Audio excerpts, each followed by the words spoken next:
अगर आप भी लेना चाहते हैं देश दुनिया की तमाम जानकारी तो आज ही सब्सक्राइब करें हमारे चैनल को। साथ ही नीचे दिए बेल आइकन को जरूर दबाएं ताकि हर अपडेट आप तक पहुंच सके।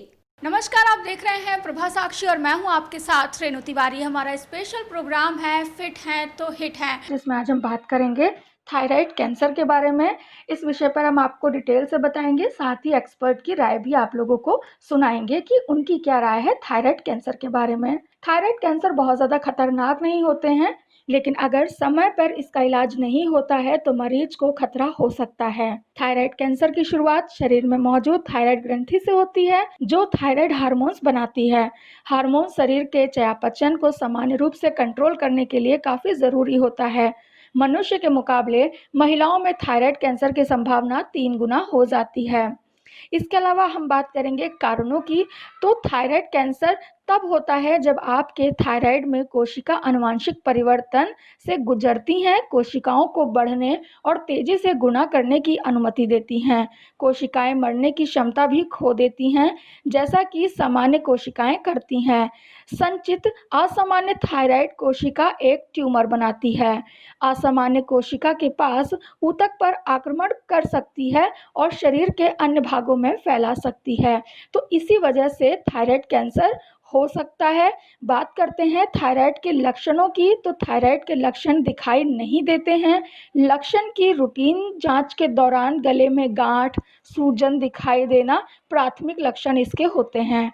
गले में गांठ व सूजन होना, निगलने में समस्या और सांस लेने में परेशानी, लगातार खांसी आना, कुछ लोगों को कान में भी दर्द होता है। इस तरह के आदि लक्षण थायराइड कैंसर के दौरान देखे जाते हैं। लेकिन इसके सामान्य लक्षणों में गर्दन में गांठ, गले या गर्दन में दर्द बहुत ज़्यादा होना, गर्दन की नसों में सूजन, लगातार कफ आना तथा आवाज़ में बदलाव। 80% लोग ऐसे हैं जिनमें थायराइड के लक्षण होते हैं, परंतु वे बीमारी से अनजान होते हैं। तो ये कुछ लक्षण हैं, ये बताते हैं कि कैसे ये बीमारी हमारे शरीर में पैदा होती है, और अगर इसका समय पर इलाज करा लिया गया तो थायराइड बहुत ज़्यादा खतरनाक नहीं होता है। अगली मुलाकात हम करेंगे डॉक्टर दिनेश सिंह से, जो मैक्स हॉस्पिटल में कैंसर स्पेशलिस्ट हैं। वो बताएंगे आपको कि कैसे थायराइड कैंसर को रोका जा सकता है, कैसे इसका इलाज होता है और ये क्या होता है। नमस्कार, मैं डॉक्टर दिनेश सिंह हूँ, senior consultant and director max hospital Vaishali और पटपरगंज में। आज हम बात करेंगे थायराइड कैंसर के बारे में। ये क्या होता है, इसके सिम्टम्स क्या होते हैं। थायराइड ग्लैंड हमारे गले में एक छोटी सी ग्लैंड होती है। इस पे जो कैंसर डेवलप होता है उसको थायराइड कैंसर कहते हैं, और ये सारे कैंसर्स का तकरीबन 1 से 3% ही होता है। लेडीज़ में ज़्यादा होता है, जेंट्स में कम होता है, 1:3 की रेशो में। आमतौर पे इसमें गले में कोई छोटी स्वेलिंग महसूस हो सकती है, या फिर जैसे अगर वो बढ़ जाता है तो थोड़ा सा खाना निगलने में तकलीफ या आवाज़ में कोई बदलाव आ सकता है। आमतौर पे ये चेंजेस होते हैं जो थायराइड कैंसर के अंदर होते हैं।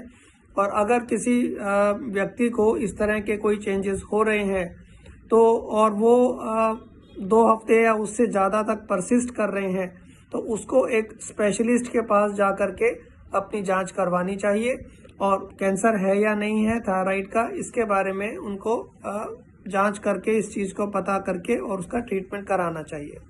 आज हम बात करेंगे थायराइड कैंसर को डायग्नोस किस तरीके से किया जाता है और उसका क्या इलाज होता है। थायराइड कैंसर जो ग्लैंड हमारे गले में होती है, उसमें अगर कोई स्वेलिंग आती है या फिर कोई सिम्टम जैसे चेंज ऑफ वॉइस है या डिफ़िकल्टी इन स्वेलोइंग है, तो उसके लिए हमें जो बेसिक इन्वेस्टिगेशन जो फिजिशियन जो एग्जामिन करते हैं, उसमें हम लोग देखते हैं कि गले में कोई सूजन, कोई गांठ वगैरह महसूस हो रही है या नहीं। उसके बाद में गले का अल्ट्रासाउंड करके उसमें देखा जाता है कि कोई एबनॉर्मल उसके अंदर फाइंडिंग तो नहीं है। अगर होती है तो फिर अल्ट्रासाउंड की देखरेख में एक फाइन नीडल एस्पिरेशन साइटोलॉजी या FNAC करके थायराइड के अंदर से टिश्यू निकाला जाता है, जिसको लेबोरेटरी में चेक किया जाता है। उससे यह पता लगता है कि उसमें कैंसर है कि नहीं है। और दूसरी चीज़ उसमें हमें ये पता लगती है कि वो कौन सी टाइप का थायराइड कैंसर है। थायराइड के जो कैंसर होते हैं वो फॉलिकुलर, पेपिलरी, मेडुलरी या फिर एनाप्लास्टिक टाइप के भी होते हैं। और उसमें कुछ टाइप जो फैलिकुलर या पेपिलरी हैं उनके रिजल्ट बहुत अच्छे हैं। उनके ठीक होने की संभावना मोर देन 95-99% रहती है। धन्यवाद।